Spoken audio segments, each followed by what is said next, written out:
जो देश जाति के लिए शत्रु के सिर काटे कटवा भी दे, उसको कहते हैं वीर, आनहित अंग अंग छटवा भी दे। उसको कहते हैं वीर, आनहित अंग अंग छटवा भी दे। प्यारे बच्चों, मैं डॉक्टर चारुशीला सिंह हिंदी की कक्षा में आप सभी का स्वागत करती हूँ। बच्चों, आप समझ गए होंगे कि आज हमें क्या पढ़ना है। हल्दी घाटी के युद्ध भूमि में हम और आप श्याम नारायण पांडे जी की पंक्तियों के माध्यम से पिछली कक्षा में थे। हमने ये जाना, ये पढ़ा, ये महसूस किया कि कैसा गौरवशाली इतिहास था हमारा। राणा प्रताप की शूरवीरता, उनके अद्भुत पराक्रम के वर्णन को हमने और आपने पढ़ा ही नहीं, उसे देखा भी, हमने महसूस किया। श्याम नारायण पांडे जी की लेखनी का वो पैनापन इस तरह से था, वो शब्द चित्र शब्दों के माध्यम से इस तरह हमारे समक्ष आए कि ऐसा प्रतीत हुआ कि हम और आप हल्दी घाटी के युद्ध को अपनी आंखों से देख रहे हैं, उसको महसूस कर रहे हैं। उन पंक्तियों में वो रवानगी थी जो हमारी नसों में, हमारी आत्मा में, हमारे हृदय में प्रवाहित होती हुई सी महसूस हुई। आज पुनः शेष अंश को हम पढ़ेंगे और श्याम नारायण पांडे जी की जितनी भी उपलब्धियां हमने सुनी हैं, हल्दी घाटी की जितनी चर्चाएं सुनी हैं, उसको हमने महसूस किया था। आज पुनः उसी गति में, उसी लहर में, उसी भाव भूमि पर हम आप विचरण करेंगे।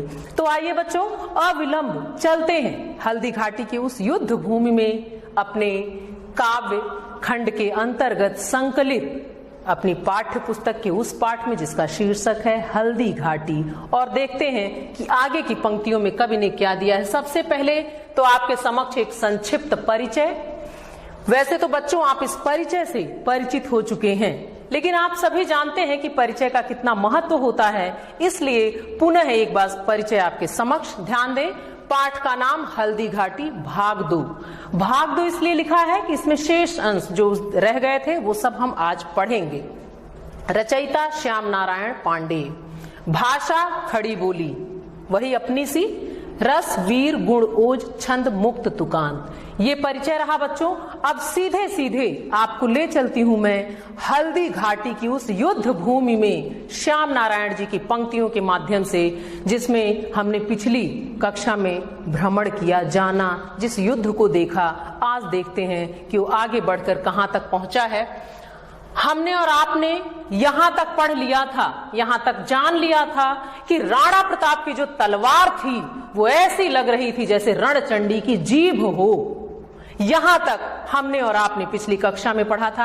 अब देखते हैं कि इन पंक्तियों में कवि क्या भाव लेकर आए हैं। अब वो राणा प्रताप के किस कौशल की बात कर रहे हैं। युद्ध भूमि में ही है, लेकिन उसमें तरह तरह के उनके रण कौशल के जो विविध रूप हैं, जो बहुआयामी है, उसको कवि ने अलग अलग पंक्तियों में अलग अलग प्रतीकों और माध्यमों से हमारे समक्ष रखा है। आइए देखते हैं कि इन पंक्तियों में अब कवि क्या कहना चाहते हैं। बच्चों ध्यान दें कि आगे यहां तक हमने पढ़ा कि रणचंडी जैसे जीभ अपना फैलाई हुई हो, यहां तक पढ़ा था। उसके बाद का ये अंश है बच्चों, ध्यान दीजिए। सबसे पहला काम पाठ का, तो पहले हम पाठ करेंगे, फिर इसके निहितार्थ की ओर चलेंगे कि क्या है इन पंक्तियों में विशेष। सुने। वह हाथी दल पर टूट पड़ा, मानो उस पर पवि छूट पड़ा, कर गई वेग से भू ऐसा, शोणित का नाला फूट गया। जो साहस कर बढ़ता उसको केवल कटाक्ष से टोक दिया, जो वीर बना नभ बीच फेंक बरछे पर उसको रोक दिया। जो वीर बना नभ बीच फेंक बरछे पर उसको रोक दिया। देखिए बच्चों, रण कौशल, युद्ध कौशल, राणा प्रताप के पराक्रम की ही बात हो रही है, लेकिन अब इन पंक्तियों में कवि ने क्या भाव भरा है उसकी तरफ चलते हैं। आप जान रहे हैं कि युद्ध भूमि में विपक्षी सेना के समक्ष आमने सामने सेनाएं हैं, युद्ध हो रहा है, भीषण रक्तपात हो चुका है, तरह तरह के कौशल राणा प्रताप ने अब तक दिखा दिए हैं। अब आगे शत्रु सेना पर वो किस तरह भारी पड़ रहे हैं, क्या वो कर रहे हैं, कैसे प्रहार कर रहे हैं, इनका वर्णन इन पंक्तियों में है। अब देखें शत्रु सेना पर कैसे ये टूट पड़ते हैं। देखें, वह हाथी दल पर टूट पड़ा, मानो उस पर पवि छूट पड़ा। कवि कहते हैं कि जो शत्रु की सेना है उसमें जो हाथियों का दल है, समूह है, उस पर इस तरह राणा प्रताप टूट पड़ते हैं कि ऐसा प्रतीत हो रहा है, वो उस वेग से चलते हैं कि ऐसा लगता है मानो उस पर पवि छूट पड़ा। पवि मतलब भाला, कि ऐसा लग रहा है जैसे तेजी से भाले का प्रहार हो गया हो। इतनी तेज ये प्रहार करते हैं हाथियों के दल पर, ऐसे टूट पड़े हैं कि ऐसा लग रहा है मानो वेग से किसी ने भाले को फेंक दिया हो, वेग के साथ भाला पहुंच गया हो। और जब वो हाथियों के समूह में पहुंचा तो फिर क्या प्रतिक्रिया होती है, कर गई वेग से भू ऐसा शोणित का नाला फूट पड़ा। कि हाथियों के दल में पहुंचने के बाद ऐसा रक्तपात होता है कि ऐसा लग रहा है कि भाले को वेग से फेंक दिया गया हो, और जब फेंका जाएगा वेग से तो कटेगा, क्या होगा, ऐसा लग रहा है हाथियों के रक्त से जैसे कि ये भू पृथ्वी जो है वो फट गई हो, शोणित का नाला फूट पड़ा। जो रक्तपात हो रहा है वो ऐसा महसूस हो रहा है कि जैसे पृथ्वी बीच से भू ही है वो फट गई है, शोणित का नाला फूट पड़ा। और जब वो अलग अलग हुई, इसमें रक्त का नाला चल पड़ा हो, रक्त का सोता फूट पड़ा हो, ऐसा महसूस हो रहा है। पुनः एक बार देखें, वह हाथी दल पर टूट पड़ा, मानो उस पर पवि छूट पड़ा। कवि कहते हैं कि राणा प्रताप शत्रु सेना के हाथी दल पर ऐसे टूट पड़ते हैं कि लगता है जैसे भाले से प्रहार कर दिया गया हो, और उसके वेग से ये पृथ्वी, ये धरती, वो क्षेत्र ही कट गया हो, और उसमें से शोणित का नाला फूट पड़ा हो। ऐसा भीषण रक्तपात हो रहा है, ऐसे रक्त बह रहे हैं। आगे, जो साहस कर बढ़ता उसको केवल कटाक्ष से टोक दिया। बच्चों, शुरुआत में आपने महसूस किया कि अद्भुत पराक्रम का वर्णन किया गया, तो राणा प्रताप का जो कौशल है, जो शौर्य है, जो वीरता है, जो प्रतिक्रिया उनकी दिख रही थी, जो क्षण क्षण घोड़े से चढ़ना उतरना और तरह तरह के कौशल थे, वो शत्रु सेना को इतना डरा देते हैं कि अगर कोई विपक्षी इनकी तरफ बढ़ रहा है प्रहार करने के लिए, ध्यान दे तो कैसे डर जाता है। जो साहस कर बढ़ता उसको केवल कटाक्ष से टोक दिया, कि अगर विपक्षी सेना का कोई सैनिक साहस करके आगे भी बढ़ता है तो सिर्फ कटाक्ष, तिरछी नजर करके ही राणा प्रताप उसको रोक देते हैं, उसको डरा देते हैं, वहीं वो ठहर जाता है। जो वीर बना नभ बीच फेंक बरछे पर, उसको रोक दिया। लेकिन जो और वीरता दिखा रहा है, कुछ तो रुक जा रहे हैं। राणा प्रताप के कौशल से, उनके कटाक्ष से कुछ रुक गए, लेकिन कुछ जो आगे बढ़ रहे हैं उनको देखिए क्या कहते हैं कवि, जो वीर बना नभ बीच, कि अगर कोई वीर बनकर आगे बढ़ ही जा रहा है तो क्या करते हैं, उसको नभ बीच फेंक बरछे पर उसको रोक दिया। उसको अपना भाला फेंक कर बरछे के बीचों बीच ऐसे रोक रहे हैं, लग रहा है आकाश के बीच में, कि वो उधर से आ रहा है और इधर से इन्होंने फेंका तो ऐसा लग रहा है कि बरछे के बल पर ही उसको रोक दिया गया हो। लेकिन एक बात का आप ध्यान दें बच्चों, कि ऐसा युद्ध कौशल है कि वो इधर नहीं आने पा रहा है, चाहे कितना ही साहसी हो। कोई तो कटाक्ष से रुक जा रहा है और कोई बरछे के बल पर बीचों बीच आकाश में ही दिख रहा है, लेकिन वो इस तरफ प्रताप की सेना की तरफ नहीं आ पा रहा है। ऐसा अद्भुत कौशल राणा प्रताप का है कि वो हाथियों के समूह पर भी टूट पड़ते हैं, और ऐसा रक्तपात होता है, ऐसा भीषण हलचल मचाते हैं कि लगता है पृथ्वी ही फट गई है और उसमें शोणित यानी रक्त का नाला बहने लगा है। जो साहस कर बढ़ता आगे, उसको कटाक्ष से रोक दिया, और जिसने भी साहस दिखाया, आगे बढ़ना चाहे, उसको तिरछी निगाह करके डरा कर अपने कटाक्ष से ही वो रोक देते हैं। वो वहीं ठहर जाता, फिर उसका हिम्मत नहीं होता कि वो आगे बढ़े। और जो साहस करके बढ़ा भी, वो बीचों बीच कहां रोक दिया गया, जो वीर बना नभ बीच फेंक बरछे पर उसको रोक दिया। उसको ऐसे आकाश के बीचों बीच बरछे के बल पर रोक दिया गया, उसको भी आगे नहीं बढ़ने दिया गया। तो ऐसा अद्भुत पराक्रम था। आइए बच्चों, अब देखते हैं इन पंक्तियों का काव्य सौंदर्य, कि क्या है इन पंक्तियों में विशेष। व्याख्या का ये अत्य आवश्यक पड़ाव होता है। आप जानते हैं कि इसके बिना व्याख्या पूर्ण नहीं होती है। देखें इन पंक्तियों में क्या था विशेष। राणा प्रताप की वीरता का अद्भुत वर्णन हुआ है। रस जो है वो वीर है। ये जो ओज, ये जो शौर्य आपको समझ में आ रहा है, जो दिख रहा है, जो महसूस कर रहे हैं, यही है वो वीर। छंद मुक्त तुकांत है, शैली ओजपूर्ण है, भाषा साहित्यिक खड़ी बोली है। आप महसूस कर रहे हैं, जो आपने परिचय में पढ़ा था कि इन्होंने परिष्कृत भाषा का प्रयोग किया है। आप जो भाषा पढ़ रहे हैं वो बहुत सहज है, बहुत सरल है, बहुत सधी हुई है। अलंकार, उपमा, अनुप्रास और अतिशयोक्ति। अतिशयोक्ति किसी बात को बढ़ा चढ़ाकर कहना, तो ये तीनों अलंकार यहाँ मिल रहे हैं भाव साम्य। पहले भी मैंने बताया था बच्चों, भाव साम्य अर्थात कुछ ऐसी पंक्तियां जिनकी समानता, अभी आपने जो पंक्तियां पढ़ी उनके भावों से जो भाव समान हो, जो एक जैसे मिलते जुलते हो, उनको भाव साम्य की पंक्तियों के रूप में लिया जाता है। कि अन्यत्र भी ऐसे ही कौशल का वर्णन कहीं हुआ हो तो वो पंक्तियां भाव साम्य की होंगी। यहाँ कुछ पंक्तियां आप ध्यान दें बच्चों। भाव साम्य में महाकवि भूषण ने छत्रसाल की वीरता का वर्णन इन पंक्तियों में किया है। वो पंक्तियां क्या हैं बच्चों, ध्यान से सुने। भुज भुज गेस की वह संगिनी भुजंगिनी सी, खेद खेद खाती दीह दारुण दलन। जो अभी आपने पढ़ा कि कैसा शत्रु सेना पर भारी पड़ रहे हैं, प्रताप की वीरता कैसी है कि चाहे वो हाथी दल हो और चाहे सेना हो, सब दोनों ही भयभीत हैं। किससे? अद्भुत पराक्रम देखकर, प्रताप के अद्भुत प्रताप से सभी डरे हुए हैं, सभी घबराए हुए हैं। उसका वर्णन आपने देखा कि कैसा भीषण रक्तपात हो रहा है, फिर भी उत्साह से भरे हुए राणा रण करते जा रहे हैं। चलिए बच्चों, अब अगली पंक्तियों की तरफ चलते हैं और देखते हैं कि कवि क्या लेकर आए हैं इन पंक्तियों में। वर्णन वही है कि अद्भुत रण कौशल जो है, विषय यही है, हमारा जो मूल भाव है वो यही है कि राणा प्रताप की अद्भुत रण कौशल का चित्रण किया गया है विविध विविध पंक्तियों के माध्यम से। आप जानते हैं महाकाव्य है, प्रबंधात्मकता एक इसकी बनी रहती है, वो खंडित नहीं होती है। और उसी क्रम में हम आप हल्दी घाटी का युद्ध पढ़ रहे हैं। चलिए अगली पंक्तियों में देखें कि कवि क्या बताना चाहते हैं। कवि क्या कह रहे हैं? राणा प्रताप के ही कौशल की बात है। क्षण क्षण उछल गया अरि घोड़े पर, क्षण लड़ा सो गया घोड़े पर, बैरी दल से लड़ते लड़ते क्षण खड़ा हो गया घोड़े पर, क्षण में गिरते रुंडों से, मदमस्त गजों के सुंडों से, घोड़ों के विकल वितुंडों से, पट गई भूमि नर मुंडों से, पट गई भूमि नर मुंडों से। कैसा रहा होगा बच्चों उस क्षेत्र का उस वक्त? हम और आप तो देख नहीं पा रहे हैं, लेकिन इन पंक्तियों के माध्यम से हम और आप, वो शब्द चित्रों के माध्यम से हम आप उस युद्ध की भीषणता को, उसकी भयानकता को, उसकी विकरालता को देख रहे हैं, जिसमें अद्भुत प्रताप प्रतिबिंबित हो रहा है महाराणा प्रताप का। और हम ये महसूस कर रहे हैं कि क्यों है ये मेवाड़ केसरी, क्यों इन्हें केसरी कहा गया।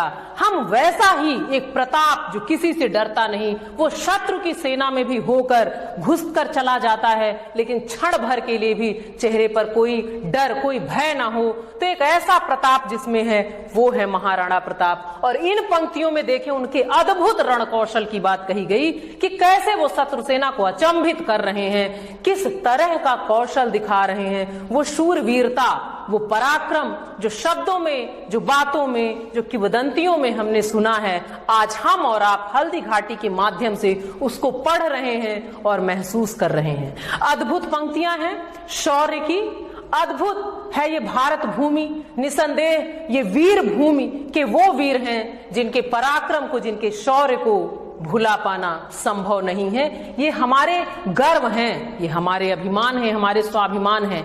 आइए देखते हैं कि अगली पंक्तियों में क्या कह रहे हैं। क्षण उछल गया अरि घोड़े पर, क्षण लड़ा सो गया घोड़े पर। राणा प्रताप के कौशल की बात की जा रही है कि इनका कौशल ऐसा था कि ये घोड़े पर बैठे बैठे ही तरह तरह के कौशल कर लेते थे। अगर कोई शत्रु, अरि मतलब होता है शत्रु, अगर कोई शत्रु इनकी तरफ बढ़ता भी था तो क्षण भर में उसको घोड़े पर ही ढेर कर देते थे। क्षण लड़ा सो गया घोड़े पर। वो विपक्षी सेना का जो शत्रु है वो घोड़े पर ही ढेर हो जाता था और बैरी दल से लड़ते लड़ते क्षण खड़ा हो गया घोड़े पर। और अपना भी कौशल, यहां देखिए दो तरह के भाव, कि घोड़े पर वो शत्रु सेना भी सो गई। जो भी व्यक्ति आगे बढ़ा, जो सैनिक बढ़ता है, वो क्षण भर लड़ा और वहीं अपने घोड़े पर वो ढेर हो गया, यानी राणा प्रताप ने उसको वहीं सुला दिया। बैरी दल से लड़ते लड़ते क्षण खड़ा हो गया घोड़े पर और स्वयं लड़ते हुए, अद्भुत पराक्रम दिखाते हुए स्वयं भी लड़ते लड़ते वो अपने ही घोड़े पर खड़े हो जाते हैं। ऐसा अद्भुत कौशल, और इसमें जो शीघ्रता है, जो चुस्ती फुर्ती, जो पराक्रम, जिस ऊर्जा की बात कही गई है, वो ये सिद्ध करता है कि निसंदेह आप मेवाड़ केसरी हैं। केसरी शब्द एक बहुत बड़ी, एक बहुत विराट भाव को स्वयं में समेटे है, सहेजे है, क्योंकि यूं ही नहीं कहा गया, आप सभी जानते हैं। तो उस अर्थ को आप पल पल हर पंक्ति में आप महसूस करेंगे कि वस्तुतः आप वीर भूमि से हैं, वस्तुतः आप केसरी ही हैं, कि जो क्षण भर में घोड़े पर उछलते हुए सैनिक को भी उसी घोड़े पर सुला देते हैं, बैठे बैठे स्वयं भी उस घोड़े पर, और बैरी दल से लड़ते लड़ते स्वयं भी अपने घोड़े पर ही खड़े हो जाते हैं। अद्भुत रणकौशल। और क्षण कहने का मतलब कि ये सारी चीजें इतनी शीघ्रता से हो रही हैं, इतनी शीघ्रता से हो रही हैं कि अंदाजा लगाना क्षण समय का बहुत छोटा माप, कि क्षण भर में, यानी फुर्तीला, बहुत ज्यादा फुर्तीला, जो ऊर्जा और जोश और उत्साह, ओज को स्वयं में समाहित किए हैं। तो ऐसा भाव अगली पंक्तियों में देखें, आगे वो क्या कह रहे हैं कि शत्रु सेना पर किस तरह भारी पड़ रहे हैं। क्षण में गिरते रुंडों से, मदमस्त गजों के सुंडों से। बच्चों देखिए, क्षण में गिरते, रुंड मतलब होता है ऐसा शरीर जिसका सिर ना हो, सिर विहीन जो धड़ होता है, जो शरीर होता है, उसको, उसके लिए रुंडो शब्द है। क्षण में गिरते रुंडों से, क्योंकि जब भीषण रक्तपात हो रहा है, शत्रु सेना में जा रहे हैं और मारना मरना, ये सब जहां युद्ध भूमि में तो यही होता है बच्चों। तो जब आप बढ़ रहे हैं तो क्षण में गिरते रुंडों से, युद्ध भूमि, वो स्थल कैसी है, उस स्थल की विशेषता बताई जा रही है, उसका स्वरूप प्रदर्शित किया जा रहा है। तो कवि कहते हैं कि क्षण में गिरते रुंडों से, क्षण भर में धड़ विहीन जो शरीर जो गिर रहे हैं उनसे, और मदमस्त गजों के सूंडों से, और जो मतवाले हाथी हैं उनके सूंडों से, घोड़ों के विकल बितुंडों से, पट गई भूमि नरमुंडों से। कि उस समय हल्दी घाटी की जो भूमि थी क्या हो गई कि वह रुंडों से और मदमस्त जो हाथी हैं उनके सूंडों से, घोड़ों के विकल वितुंडों से, और घोड़े और जो बेचैन व्याकुल हाथी हैं उनसे क्या हो गया, पट गई भूमि नरमुंडों से। इतनी चीजों से, और आखिर में उन्होंने नरमुंड भी कहा। उन सैनिकों की बात जो युद्ध भूमि में है, उनके नरमुंड, नर मतलब होता है मनुष्य और मुंड मतलब शीश, शरीर। पट गई भूमि नरमुंडों से, और जो नरमुंड हैं उनसे जो भूमि हो पूरी तरह पट गई है, बिछ गई है। कौन सी भूमि? हल्दी घाटी की भूमि। कौन सी भूमि? जो युद्ध भूमि है, जो रणभूमि है, जहां एक मान सम्मान की बात चल रही है, जहां अस्मिता की बात चल रही है। आइए बच्चों, अब अगली पंक्तियों की ओर चलते हैं और देखते हैं कि आगे कवि क्या बताना चाहते हैं। ये आखिरी पंक्तियां हैं, इसके बाद हमें आगे और नहीं पढ़ना। इतना अंश आपकी पाठ्य पुस्तक में संकलित था, हमें इतना यहीं तक पढ़ना था। अब आइए यहाँ भी आखिरी कि क्या कहते हैं कवि, देखा जाए। सबसे पहले पाठ करते हैं। ऐसा रण राणा करता था पर उसको था संतोष नहीं, क्षण क्षण आगे बढ़ता था वह पर कम होता था रोष नहीं। कहता था लड़ता मान कहाँ, मैं कर लूं रक्त स्नान कहाँ, जिस पर तय विजय हमारी है वह मुगलों का अभिमान कहाँ, जिस पर तय विजय हमारी है वह मुगलों का अभिमान कहाँ। ये अंतिम अंश है, अंतिम पंक्तियां हैं, अद्भुत पंक्तियां हैं, और रोंगटे निसंदेह मेरे तो खड़े होते हुए मैं महसूस कर रही हूं।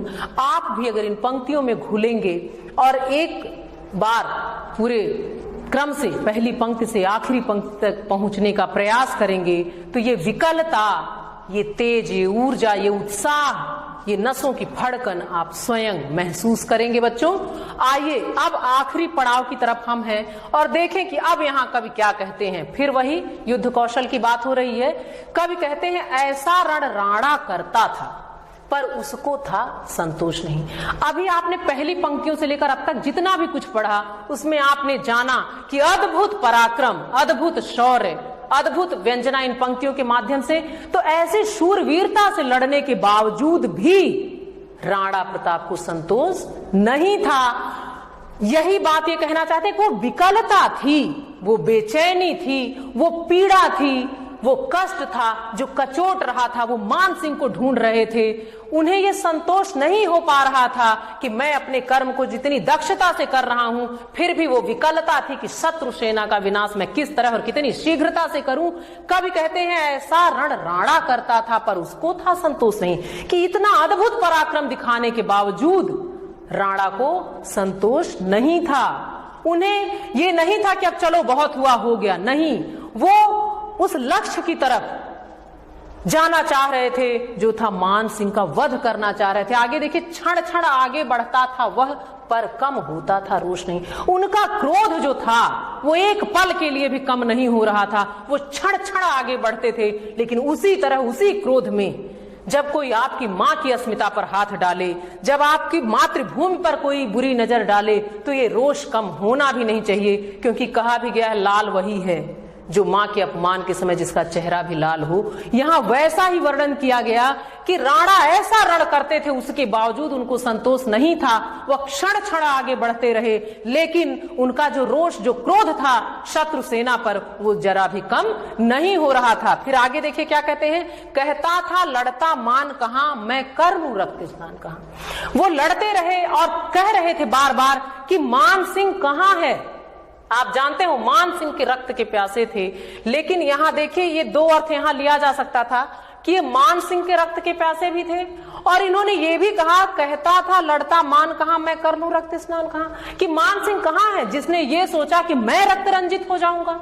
ये विश्वास है, ये अद्भुत पराक्रम, ये शौर्य, ये निर्भीकता ही है जो एक केसरी के पास होती है, जो एक सिंह के पास होती है। इसीलिए वस्तुतः राणा प्रताप हैं भी, जो इन पंक्तियों में उनका विश्वास झलकता है कि वो कहते हैं कि मान सिंह कहां है और उसने कैसे सोच लिया कि मैं रक्त रंजित हो जाऊंगा, मैं स्वयं उसके रक्त से स्नान कर लूं। प्रश्न पूछते हैं कि क्या मैं कर लूं, जिस पर तय विजय हमारी है वह मुगलों का अभिमान कहां। और कहते हैं कि इस युद्ध भूमि में, इस युद्ध में तो हमारी विजय सुनिश्चित है। तो मैं अपने जीते जी, जब तक मैं जिंदा हूं, मैं मुगलों को इस अभिमान करने का ये जो मौका है, जो अवसर है, वो मैं नहीं दे सकता। ये कहते हैं विजय तो सुनिश्चित है, ये तय है कि ये विजय हमारी ही है, हमारी ही विजय होनी है। तो मैं अपने जीते जी मुगलों को अभिमान करने का ये अवसर नहीं दे सकता, मतलब मैं पराजित नहीं हो सकता। ये विश्वास है एक सिंह का, एक प्रताप का, एक केसरी का, उसको जिसको वीर भूमि का पुत्र कहा गया, जो वीर भूमि में जन्मा है, जो मेवाड़ केसरी है, जो मुगलिया काल है, जो हिंदुजा सूर्य है, न जाने कितने नाम हैं, और निसंदेह वो वस्तुतः प्रताप ही हैं, जिनको अपने प्रताप पर भी भरोसा है। वो बार बार कहते हैं कि मैं ऐसा करने नहीं दूंगा, क्योंकि ये विजय श्री तो हमारे लिए ही सुनिश्चित है। आइए बच्चों, इन पंक्तियों के सौंदर्य की तरफ चलते हैं और देखते हैं क्या था इनमें विशेष। कवि के द्वारा राणा प्रताप के अप्रतिम शौर्य का बखान किया गया है। भाषा खड़ी बोली है, इसलिए ये हमारे और आप तक बहुत आसानी से पहुंची है, ऐसा हमने महसूस किया, और मैं ये जानती हूं कि आप तक भी उतनी ही आसानी से पहुंची होगी। रस वीर है जो हमने पंक्तियों में महसूस किया, पढ़ा। अलंकार, पुनरुक्ति, प्रकाश, अनुप्रास, श्लेष, शैली जो है ओजपूर्ण है। मैंने बताया था कि ये ओज न सिर्फ पंक्तियों में होता है, ये पंक्तियों से होते हुए हमारे और आपके मानस पटल से होते हुए हृदय तक पहुंचता है, और वहां पहुंचकर हमारे और आपके मुखमंडल पर प्रतिबिंबित भी होता है। मैं महसूस ऐसा कर रही हूं कि आप इस प्रतिबिंब को शायद देख पा रहे होंगे, समझ पा रहे होंगे। भाव साम्य, स्वदेश के प्रति कवि माखन लाल चतुर्वेदी की पंक्तियां। भाव साम्य आप समझ चुके हैं कि जहां भावों की समानता जिन पंक्तियों की होती है, उनको भाव साम्य के लिए हम और आप लिखते हैं। यहाँ भाव साम्य के रूप में ये माखन लाल चतुर्वेदी जी की पंक्तियां हैं। ध्यान दे बच्चों, पंक्तियां क्या हैं? बलि होने की परवाह नहीं, मैं हूं कष्टों का राज्य रहे, मैं जीता जीता जीता हूं माता की हाथ स्वराज्य रहे। कि स्वराज्य जो है, जो हमारी माँ है, वो आह्लादित रहे, वो प्रसन्नचित रहे, मैं चाहे रहूं या ना रहूं, चाहे कितने भी कष्ट हो, लेकिन मेरी माँ सुखद परिस्थितियों में रहे। वो ये भारत माता है, वो ये धरती है। आइए बच्चों, अब अति आवश्यक पड़ाव जो हमारा होता है व्याख्या का। आप जानते हैं बच्चों, ये आपकी परीक्षा में पूछा भी जाता है। और व्याख्या जो होती है कुछ चरणों से, कुछ पड़ावों से, कुछ सोपानों से गुजरकर पूर्णता को प्राप्त करती है। वो सोपान कौन कौन से हैं, आइए इसकी तरफ चलते हैं। व्याख्या का प्रारूप।